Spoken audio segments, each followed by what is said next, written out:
এই মুহূর্তের একটি বড় খবর এবং গুরুত্বপূর্ণ খবর। ডাবগ্রাম ফুলবাড়িতে ফের গ্রেফতার শাসক নেতা। জমি দুর্নীতির অভিযোগে ফের গ্রেফতার তৃণমূল নেতা দেবাশিস প্রামাণিকের পর এবার গ্রেফতার গৌতম গোস্বামী।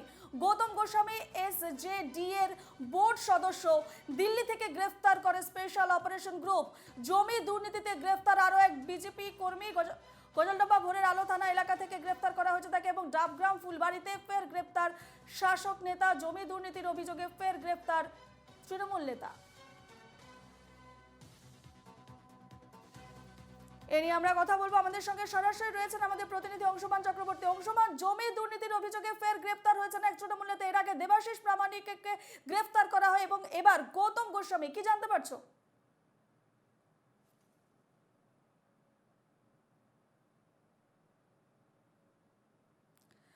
অংশুমান, একের পর এক জমি দুর্নীতির অভিযোগে গ্রেফতার হচ্ছেন তৃণমূল নেতা দেবাশিস প্রামাণিকের পর এবার গ্রেফতার গৌতম গোস্বামী।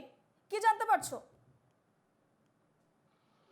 দেখো, মুখ্যমন্ত্রীর কড়া বার্তার পরে কিন্তু দেবাশিস প্রামাণিককে গ্রেপ্তার করেছিল পুলিশ এবং স্পেশাল অপারেশন গ্রুপের হাতে কিন্তু দেবাশিস প্রামাণিক গ্রেপ্তার হয়েছিল। দেবাশিস প্রামাণিক ডাবগ্রাম ফুলবাড়ির তৃণমূল কংগ্রেসের ব্লক সভাপতি ছিল এবং গতকাল রাত্রে দিল্লি থেকে কিন্তু গ্রেপ্তার করা হয়েছে আরেক তৃণমূল নেতা গৌতম গোস্বামী। গৌতম গোস্বামী ডাবগ্রাম ফুলবাড়ির যুব তৃণমূল কংগ্রেসের সহ সভাপতি ছিল।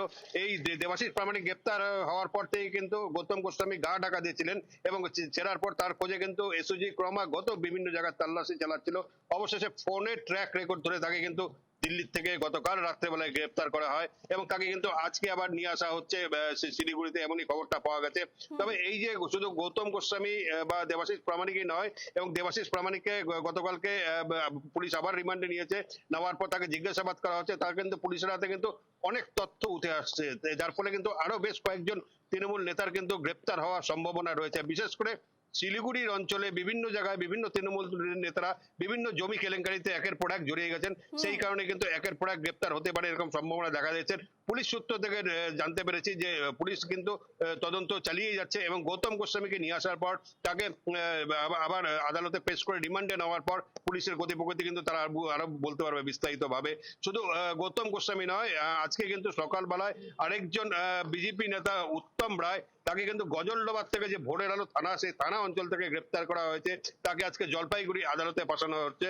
তবে এই যে একের পর এক তৃণমূল নেতা গ্রেপ্তার হচ্ছে, এই নিয়ে কিন্তু এখানকার রাজনীতি পরবর্তী সময় আরো কার কার নাম উঠে আসে সেদিকে আমাদেরও নজর থাকবে। আপাতত তোমাকে ধন্যবাদ জানাচ্ছি অংশুমান।